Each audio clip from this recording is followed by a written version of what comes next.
The night was still, eerily still. A soft mist clung to the trees surrounding the quiet ranch, moonlight painting the fields silver.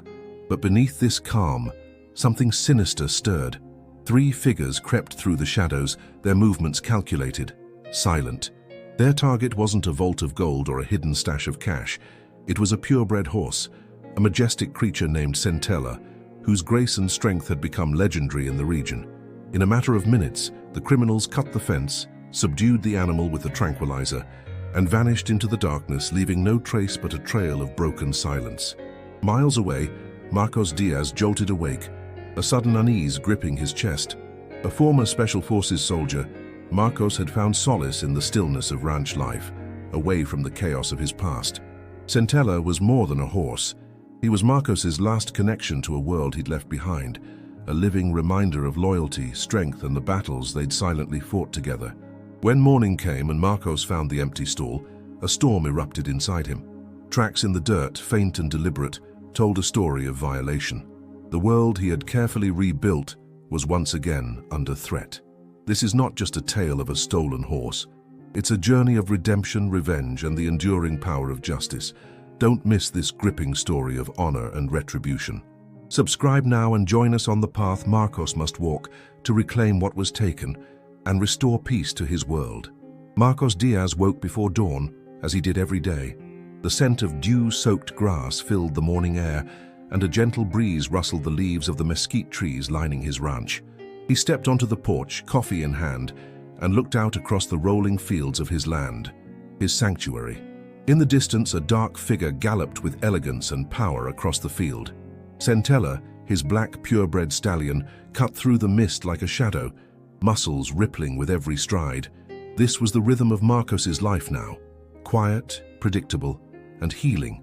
After 2 decades in Special Forces, he had left behind a world of covert missions and violence to seek something real. The ranch, with its honest labor and open skies, had become his salvation.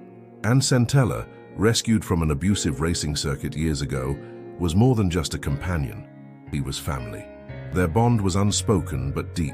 Marcos didn't need words to understand when Centella was anxious, playful, or restless. Each morning he fed the stallion by hand, brushing his sleek coat while humming tunes from his childhood. The horse would nudge him gently, almost affectionately, before racing off into the pastures.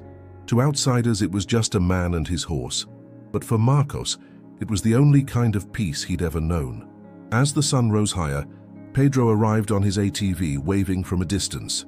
Pedro had been Marcos's neighbor and best friend for over a decade. A former veterinarian with a sharp wit and a kind heart, he had helped Marcos set up the ranch after his discharge from the military. Together they had built stables, planted crops, and raised cattle. Pedro often joked that Centella was the real boss around here, given how much attention the horse demanded and received. They shared breakfast under the oak tree behind the house, talking about weather patterns, crop yields, and neighborhood gossip. Pedro brought news of a recent string of horse thefts in a neighboring county, but they both dismissed it. "Too far from here," Pedro said. "Besides, you've got cameras and a locked gate. Who'd be crazy enough to mess with this place?" But someone was watching. From a hill beyond the property line, a group of men observed the ranch through binoculars. They noted the horse's value, the ranch's layout, and the routine of its lone occupant. Their leader, a lean man with sun-scarred skin and a serpent tattoo on his neck, whispered, "That's the one. Black Beauty, just like they said. Worth a fortune." The sun dipped low that evening, painting the sky in hues of amber and rose.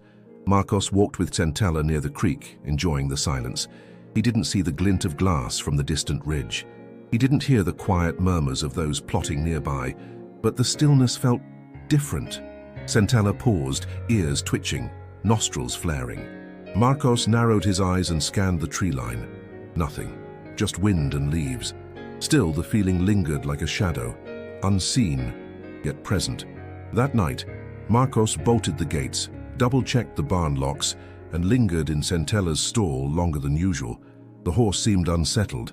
He neighed quietly, shifting his weight, glancing toward the darkened fields beyond. Marcos whispered, "It's all right, boy, you're safe here." He couldn't have been more wrong. The moon hung low, veiled behind drifting clouds, casting a ghostly light over the ranch.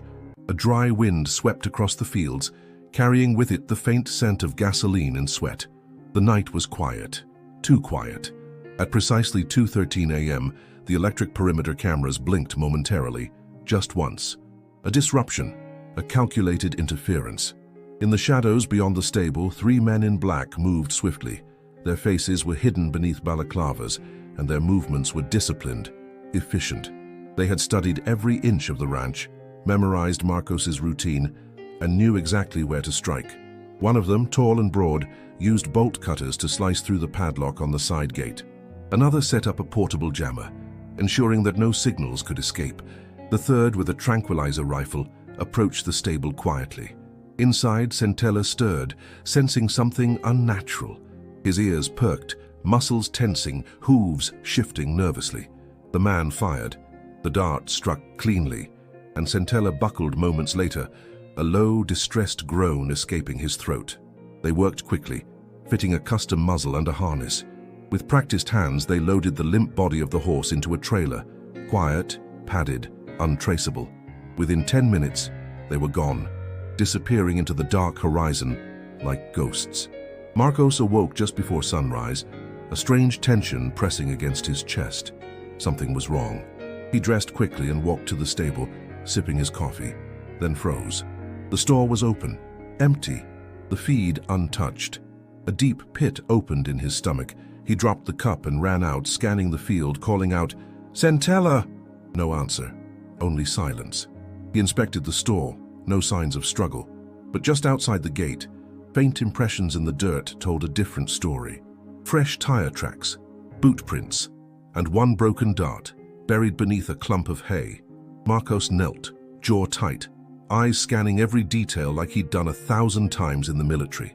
His instincts screamed. This wasn't an accident. This was an operation. Someone had taken Centella and they knew what they were doing. By noon, Marcos was on the phone with local authorities, but their response was predictably slow. "We'll look into it," the deputy said, "but horse theft's rare these days. Probably wandered off." Marcos knew better. Later that day, Pedro arrived after hearing the news. He found Marcos in the barn, staring at the empty stall. "They took him, Pedro. They planned this." Pedro nodded grimly. "How you think it's part of the trafficking ring? I'd bet my life on it."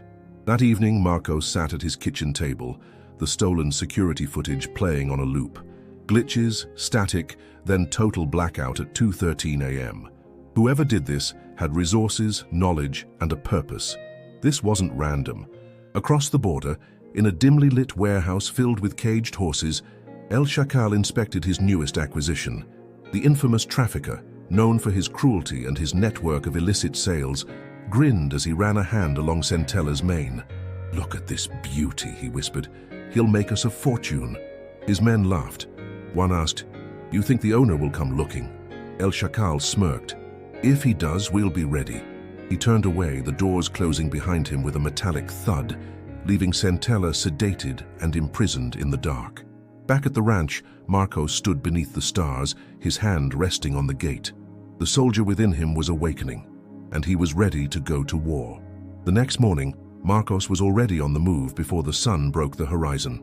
Dressed in jeans and a dark jacket, his old military duffel slung across his shoulder, he carried not just supplies, but a purpose.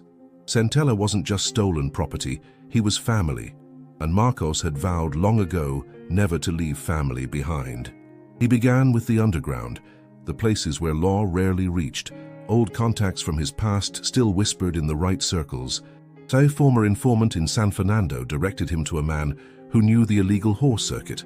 Marcos found him behind a dusty cantina, surrounded by cigarette smoke and broken dreams.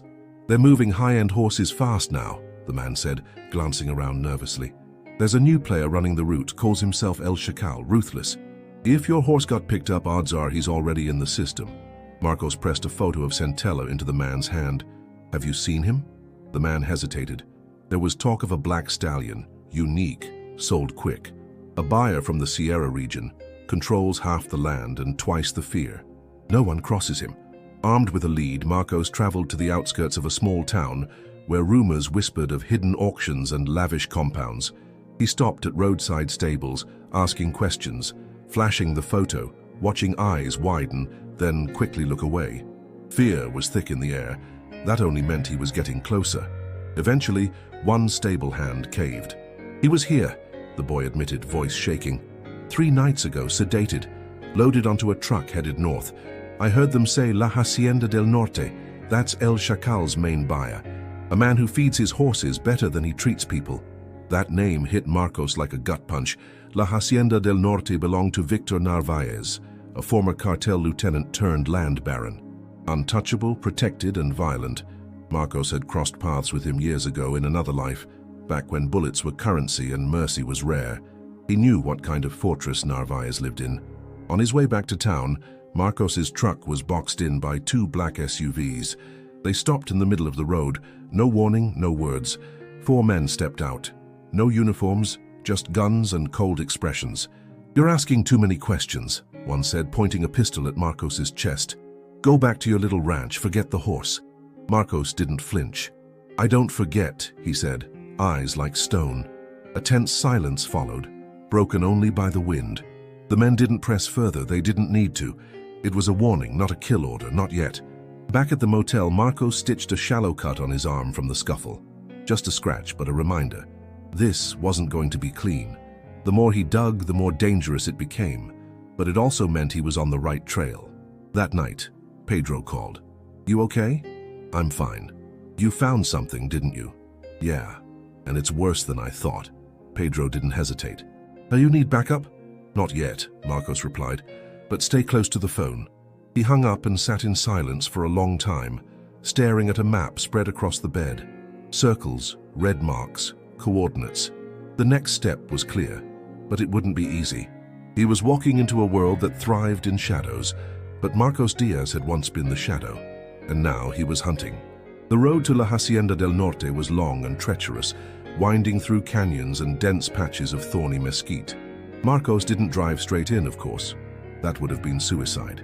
Instead, he parked 2 kilometers away and hiked through the brush, moving low, silent, methodical, like the soldier he used to be. Night had fallen by the time he reached the outskirts of the estate. The property sprawled like a fortress, electric fencing, armed patrols, motion sensors. But Marcos wasn't new to this. He watched, waited, memorized the guards' patterns. At precisely 2:37 a.m., there was a gap. One patrol circled left, the other paused for a cigarette on the opposite end. Marcos moved. With the grace of a predator, he scaled the back fence and dropped into a patch of tall grass. From there, he navigated through rows of high-end stables, their interiors lit by low yellow light.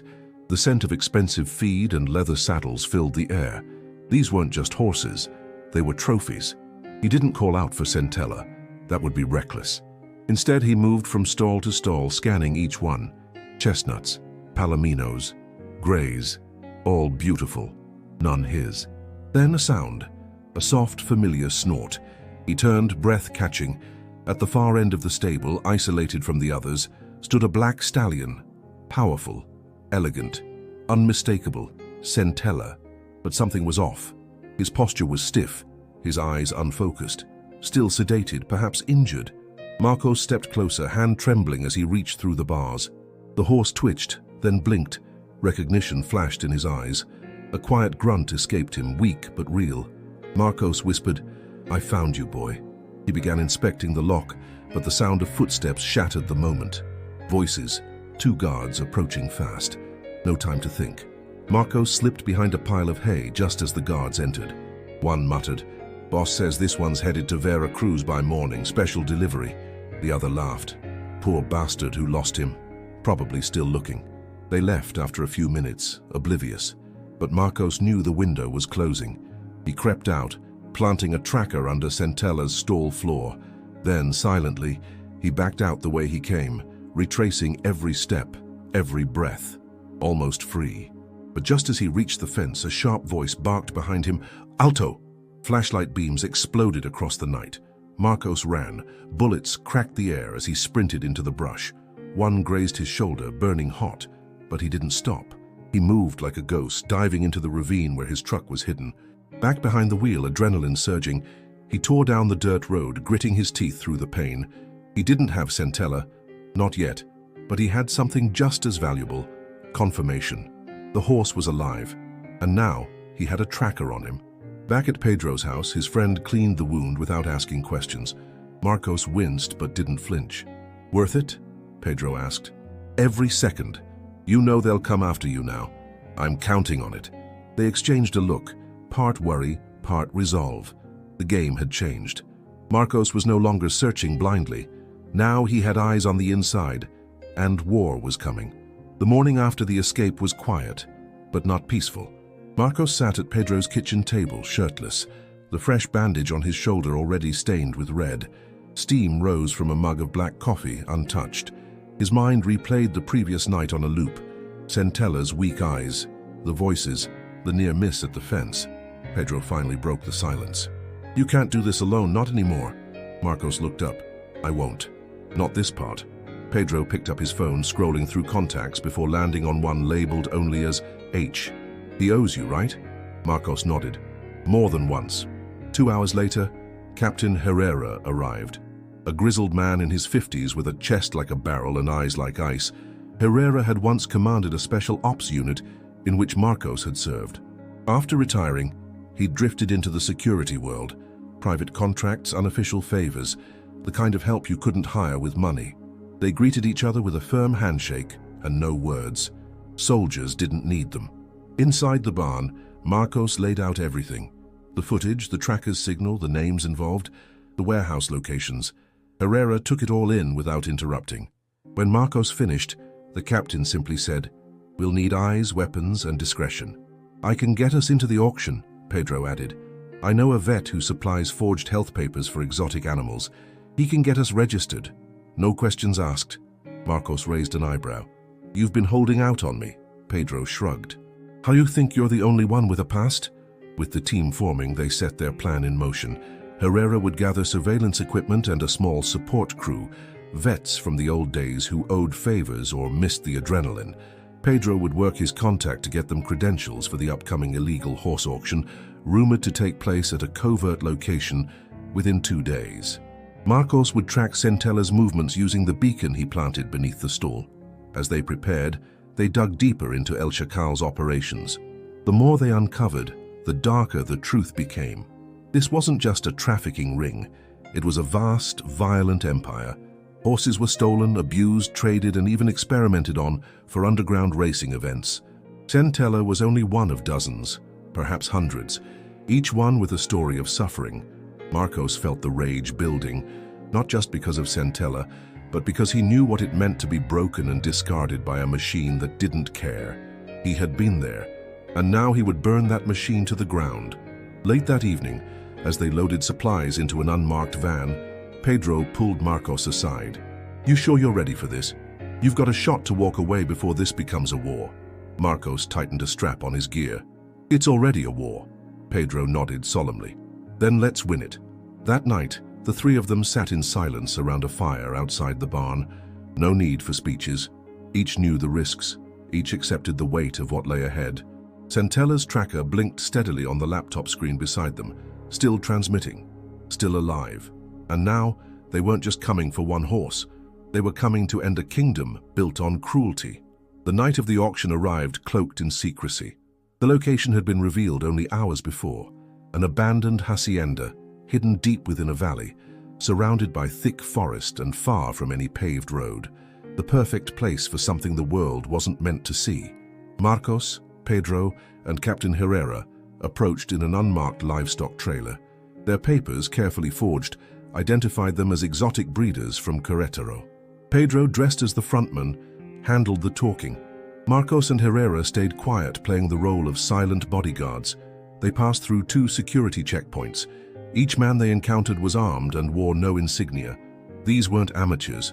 They were soldiers of El Chacal's empire. But their arrogance was their weakness. No one suspected the newcomers. Inside the compound, floodlights bathed the auction grounds in a harsh white glow. Rows of caged horses lined the perimeter. Some panicked, others too exhausted to react. High rollers from across the continent wandered between the stalls, inspecting animals as if choosing fine wine. Marcos's jaw tightened at the sight. They blended in, pretending to inspect the merchandise. Pedro kept the conversation going with a prospective buyer, while Herrera discreetly installed surveillance devices. Marcos scanned each stall, hoping for another glimpse of Centella. Then, in a secluded corner near the rear gate, he found him. Centella stood tall despite his thinner frame and signs of sedation, his eyes locked with Marcos. The recognition was instant, but Marcos gave no signal. Too dangerous. Instead, he noted the lock model, the guard rotations, and the nearby exits. They regrouped near the trailer. "He's here," Marcos whispered. "Rear quadrant, second gate." Herrera nodded. "We plant the diversion near the generator. We'll have 10 minutes max." Pedro handed them each an earpiece. "Once the lights go out, we move." As midnight neared, a slick-looking man in a white suit took the stage. Marcos didn't need an introduction. This was El Chacal himself, charismatic, composed, and completely devoid of empathy. "Gentlemen," he announced with a grin, "tonight we offer not just horses but legends. Some of these animals have been trained, others broken. You'll find no finer stock." The crowd applauded. Marcos watched from the shadows, rage simmering beneath his calm. The signal came. 3 short beeps. The generator exploded in a flash of sparks.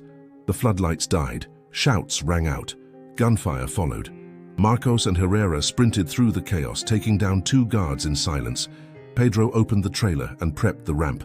They reached Centella's stall. Marcos picked the lock in seconds, pulling the horse forward as alarms wailed around them. "Come on, boy," he urged. Suddenly, gunshots cracked behind them. Herrera returned fire, covering their exit. A bullet struck the wall near Marcos's head, splintering wood. They reached the trailer, Pedro urging them on. "Hurry!" As Centella stepped inside, Marcos turned to cover their escape. In the distance, he saw El Chacal on the upper balcony, shouting orders, livid. Marcos held his gaze. This wasn't over. With a final push, they slammed the trailer shut and jumped into the truck. Tires screeched as they tore down the hill, pursued by black SUVs. But Herrera had rigged the road with spikes on their way in. As their pursuers hit the trap, tires exploded, sending vehicles into the ditch. Clear, for now. Inside the trailer, Centella let out a deep, weary breath. He was safe. But this wasn't the end. It was the beginning of El Chacal's fall. The success of the raid sent ripples through the underworld. News of El Chacal's compromised auction spread fast, and whispers turned into panic among his associates. A blow had been dealt, public, humiliating, and personal. But El Chacal was not a man who took humiliation lightly. Back at the ranch, Marcos watched as Centella adjusted to his return. The stallion's eyes were clearer now, his movements stronger. Pedro monitored his health carefully, administering medication and tending to the bruises and cuts left by captivity. The bond between man and horse had never been stronger, but so had the storm that followed. It came 3 days later, in the form of a package left on Marcos's front gate. No sound, no vehicle, just a plain box wrapped in twine. Inside was a photograph of Centella, bloodied and sedated, taken before the rescue, and a single bullet resting atop it. A message. Minutes later, his phone rang. "Unlisted number," Marcos answered. "You took something that wasn't yours," said the voice on the other end. Calm, controlled, El Chacal. "You trafficked something that wasn't yours," Marcos replied coldly. There was a pause, then a low chuckle. "You think this is about a horse? No, this is about power. I built an empire, and you've made me bleed. That won't go unanswered." "You'll bleed again," Marcos said, "deeper this time. Your friend Pedro, your old captain, even that animal. You can't protect them all." Click. Marcos stared at the phone, jaw clenched. The war had escalated. Herrera arrived within the hour. "We can't stay here, not now. We need to move Centella and go dark for a while." Marcos shook his head. "No, that's what he wants, for us to scatter, hide. Not this time." Pedro added, "Then we fortify. We dig in and prepare." They got to work. Security systems were upgraded, cameras added, entry points reinforced. Herrera called in more trusted allies from his unit, men who didn't ask questions, only followed orders. But El Chacal was already one step ahead. That night, a black SUV appeared on the outskirts of town, following Pedro as he returned from a supply run. They tried to box him in, but he evaded them, barely. He arrived back shaken, but unharmed. "I saw the tattoo," he told Marcos. "One of them had a serpent on his neck.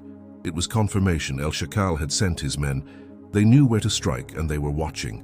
To keep Centella safe, they moved him to an old cavalry shelter deep in the canyon. One only Herrera knew about from their military days. It was isolated, reinforced, and impossible to find without exact coordinates.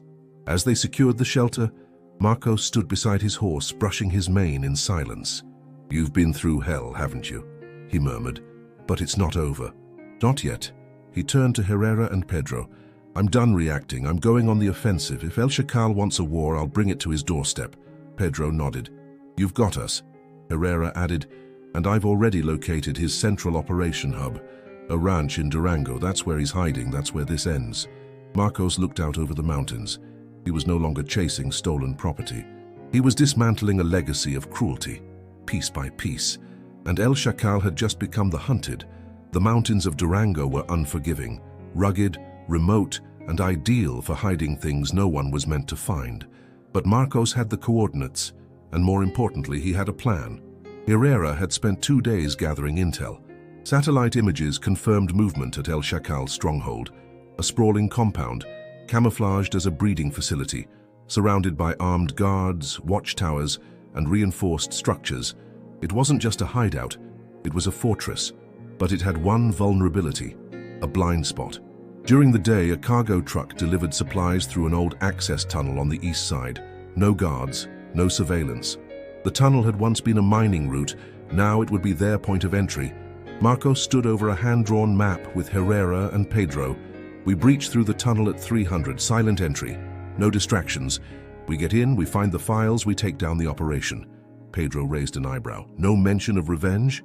Marcos looked up. "Justice first. Revenge is just a side effect." That night, under the cover of darkness, their convoy moved out. Herrera brought 2 former unit members, quiet, lethal, and loyal. They reached the tunnel just before dawn. The air inside was thick with dust and silence, every step echoing like a whisper in a crypt. Emerging near the edge of the compound, Marcos peered through binoculars. He saw familiar faces, guards from the auction, the same cold efficiency in their movements. In the center courtyard, trucks were being loaded with cages. This was the heart of El Chacal's operation. They moved in. One by one, guards were taken down with silent precision. Herrera's team swept the perimeter, while Marcos and Pedro infiltrated the main building. Inside, they found the records, ledgers, shipment manifests, names of buyers. Evidence that would bring down not just El Chacal, but everyone in his network. Then they found it, a surveillance room, screens showing dozens of locations, including their own ranch. Marcos leaned in, jaw tight. "He's been watching us every step." They downloaded all the data. But before they could exfiltrate, an alarm blared. Someone had tripped a sensor. Lights flooded the compound. Sirens wailed. And from the far end, El Chacal emerged, flanked by a dozen men, pistol in hand, rage in his eyes. "You came to my house," he shouted. "You think this is a game?" Marcos stepped into the light, unarmed. "No game," he said. "Just consequences." Gunfire erupted. Herrera's team returned fire, providing cover as Pedro and Marcos sprinted for the tunnel. Bullets ricocheted off the walls, dust filling the air. Marcos turned and fired, dropping 2 men before ducking behind a concrete pillar. El Chacal, furious, advanced recklessly. "You think you're a hero, Diaz? You're just another dead man." Marcos stood tall. "We'll see." Then, as if on cue, explosives planted earlier by Herrera detonated at the eastern wall, sending shockwaves through the compound and plunging half the facility into chaos. In the confusion, Marcos launched forward, tackling El Chacal, and the 2 men crashed into the dirt. They fought hard, fist against fist, grit against fury. But Marcos had something El Chacal didn't: purpose. With a brutal uppercut, he brought the trafficker down. Breathing hard, Marcos stood over him. "This ends here." As police sirens echoed in the distance, tipped off by the evidence Herrera had sent to authorities, El Chacal lay broken and bound. His empire, crumbling around him. They had done it. Not just for Centella, but for every voiceless creature silenced by greed. Later that morning, as the sun broke over the valley, Marcos stood beside the ruins of the compound. Pedro walked up beside him, bruised but smiling. "You did it." Marcos nodded. "No, we did." They had brought down an empire, but one chapter still remained. The compound was in ruins, but El Chacal had vanished. Amid the smoke and rubble, Herrera discovered a hidden exit tunnel, one not marked on any blueprint. It led into the mountains, through a web of limestone caves once used by smugglers. Marcos knew instantly. El Chacal was trying to escape with whatever remnants of his empire he could salvage. But there was one thing he didn't leave behind. Centella. The tracker, which had briefly gone dark, reactivated, now pinging from a remote holding facility buried within the mountain. A last-ditch hideout. One final attempt to take away what Marcos fought to reclaim. With no hesitation, Marcos loaded up, checked his weapons, and entered the narrow trail leading to the final outpost. He moved alone. Herrera and Pedro had injuries to tend to, and this part was personal. He reached the entrance just after sunset. The air was thin, the silence absolute. He slipped inside through a broken ventilation shaft and descended into a dimly lit corridor. Footsteps echoed in the distance, voices, the scent of sweat, gun oil, and something else, fear. Marcos moved like a shadow. One by one, he dismantled the guards patrolling the tunnels. Quick strikes, no hesitation. He reclaimed his rhythm, the soldier in him taking over. Every corner brought him closer. Every takedown was one step toward closure. Then he heard it. A low, distressed whinny. Centella. Marcos followed the sound through a steel door, which he pried open using a crowbar. Inside, the stallion was shackled, standing weak but defiant in a concrete enclosure. His eyes lit up at the sight of Marcos, letting out a cry that pierced the silence. "Easy," Marcos whispered. "I've got you." He began unlocking the restraints, but that's when the ambush came. From the shadows, gunfire erupted. Marcos dove to cover, rolling behind a stack of feed barrels. He returned fire, taking out 2 attackers instantly, but more flooded in. 3, maybe 4. Trapped, low on ammo, and cornered, he fought with every ounce of his training. A bullet grazed his thigh, another clipped his shoulder. Pain surged, but he kept moving. He leaped from cover, slammed one attacker into the wall, and used his sidearm to drop the last 2. Breathing hard, blood dripping from his wounds, he turned back to Centella. The stallion neighed, sensing the urgency. Marcos forced the lock on the final shackle.